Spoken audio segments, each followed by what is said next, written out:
Assalamualaikum warahmatullahi wabarakatuh. Apa kabar sahabat beriman? Selamat datang di Magenta Islam. Setiap umat muslim wajib dalam menjalankan sholat 5 waktu. Hal tersebut sudah menjadi perintah dari Allah kepada semua hambanya yang beriman kepadanya. Tidak akan ada ampunan bagi umat yang melalaikan sholatnya. Semua azab dan siksaan akan diterima para orang yang tidak mengerjakan sholat. Di akhirat nanti, sholat menjadi ibadah yang pertama kali ditimbang dan menjadi penentu seorang hamba bisa masuk surga atau neraka. Jika amalan sholatnya sudah jelek, hamba tersebut tidak akan bisa menjadi penghuni surga. Neraka akan menjadi tempat penyiksaan untuk mereka. Banyak orang yang mendambakan bisa melaksanakan sholat dengan khusyuknya. Karena dengan hal tersebut sahabat beriman, kita bisa merasakan kenikmatan dalam sholat dan merasakan banyaknya manfaat. Berbagai cara pun kita lakukan untuk mencapai kekhusyukan dalam sholat. Tetapi beberapa cara yang dipakai ternyata berujung menjadi makruh. Salah bahkan mengurangi pahala pula. Hal inilah yang harusnya dihindari oleh umat yang beriman. Lalu apa saja tindakan yang keliru dalam usaha mencapai sholat yang khusyuk sahabat beriman? Dan bagaimana hal tersebut jika dipandang dalam ajaran Islam? Tonton video ini hingga akhir ya, agar kamu dapat memahami secara utuh dan tidak tersesat. Berikut salah kaprah, sholat khusyuk tapi malah keliru. Karena hal ini versi dari Magenta Islam.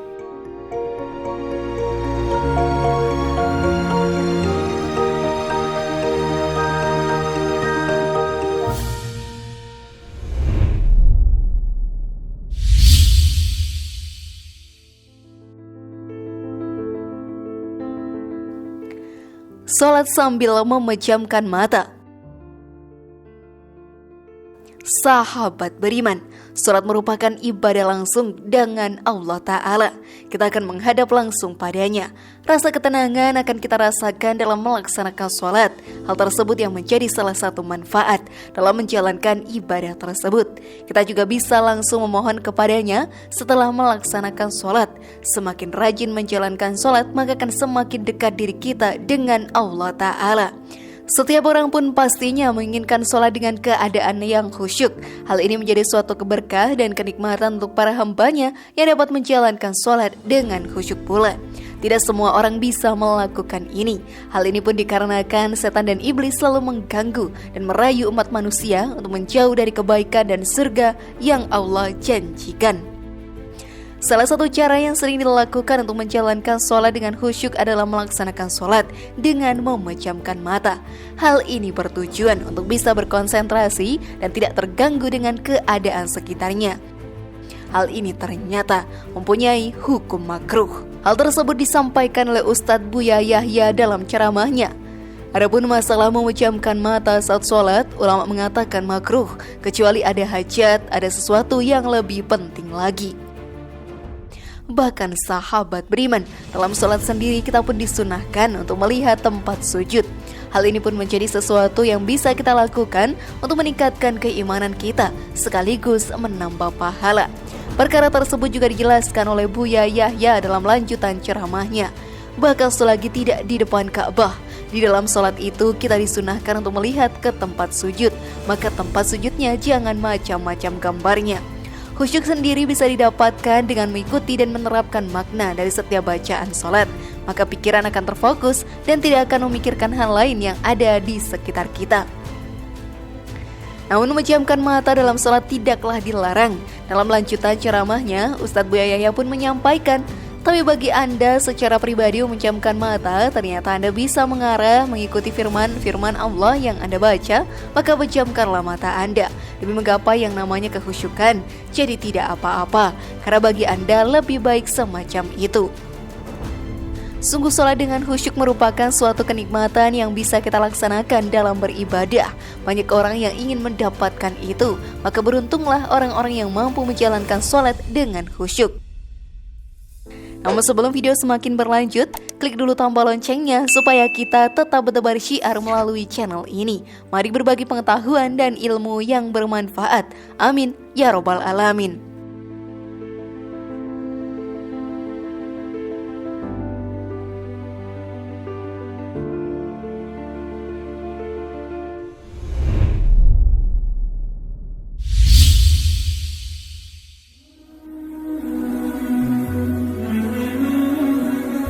sholat sendiri.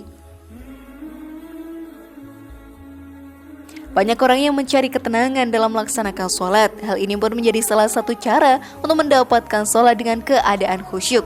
Dengan keadaan tenang dalam pikiran, kita mencari tidak memikirkan hal duniawi yang selalu terbayang di kepala kita.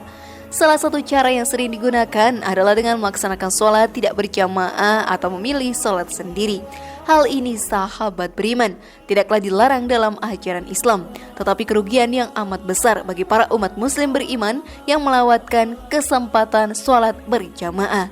Pentingnya melaksanakan sholat berjamaah tertulis dalam Al-Quran. Dan apabila kamu berada di tengah-tengah mereka sahabat, lalu kamu hendak mendirikan sholat bersama mereka, maka hendaklah segolongan mereka berdiri sholat bersamamu dan menyandang senjata.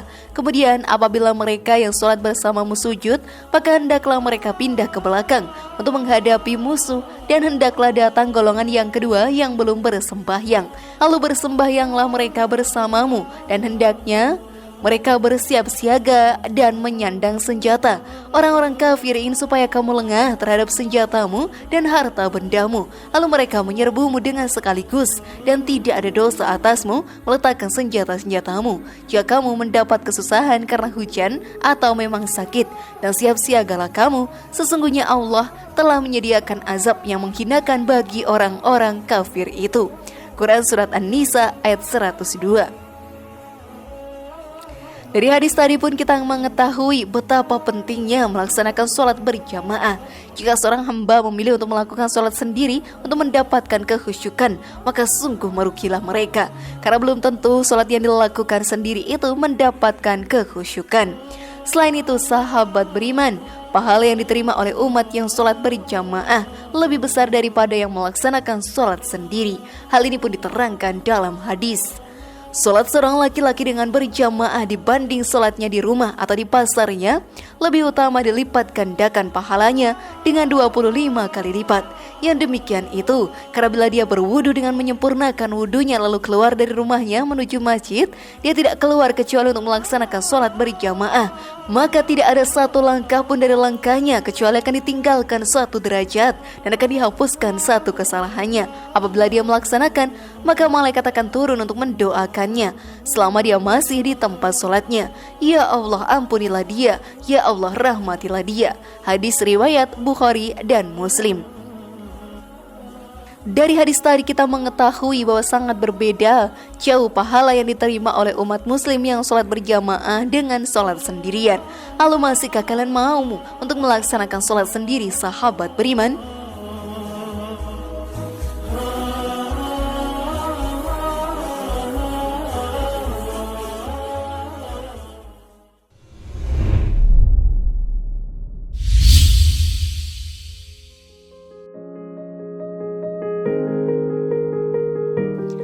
Memakai pakaian yang tidak suci. Dalam melaksanakan sholat, kita juga diwajibkan untuk memakai pakaian yang terbaik. Hal ini pun banyak dilakukan oleh umat muslim, seperti wanita yang memakai mukena dan lelaki yang memakai baju koko dan sarungnya. Perintah untuk memakai pakaian yang baik dalam sholat pun juga diterangkan dalam Al-Quran. Hai anak Adam, pakailah pakaianmu yang indah setiap memasuki masjid, makan dan minumlah dan jangan berlebih-lebihan. Sesungguhnya Allah tidak menyukai orang-orang yang berlebihan. Quran Surat Al-A'raf ayat 31. Masih saja ada yang meremehkan hal tersebut dan mementingkan khusyuknya sholat. Namun memakai pakaian yang tidak suci, hal ini pun tidak diperbolehkan, karena saat sholat kita akan menghadap Allah Ta'ala yang maha sucinya. Sebagai umat yang beriman, kita pun harus menghadap dalam keadaan suci juga. Seperti yang dikisahkan dalam hadis, Rasulullah bertanya, "Ada apa kalian melepaskan sandal-sandal kalian?" Mereka menjawab, "Kami melihatmu melepas sandalmu, maka kami pun melepaskan sandal-sandal kami." Rasulullah menjelaskan, "Tadi Jibril mendatangiku dan mengabarkan bahwa pada kedua sandalku ada kotoran atau najis, maka aku pun melepaskan keduanya." Beliau juga mengatakan, "Apabila salah seorang dari kalian datang ke masjid, sebelum masuk masjid hendaklah ia melihat kedua sandalnya. Bila ia lihat ada kotoran atau najis, maka hendaklah membersihkannya. Setelah bersih ia boleh sholat dengan mengenakan kedua sandalnya." Hadis riwayat Abu Daud dan Ahmad. Jika kita ingin mencapai khusyuk, maka harus memperhatikan kesucian dari pakaian kita juga. Jangan sampai salat kita tidak diterima karena pakaian kita yang tidak sucinya.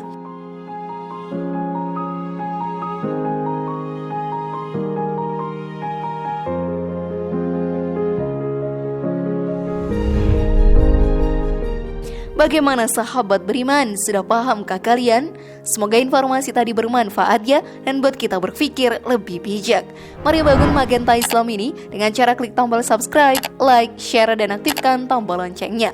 Wassalamualaikum warahmatullahi wabarakatuh, dan jangan lupa tonton video yang lainnya.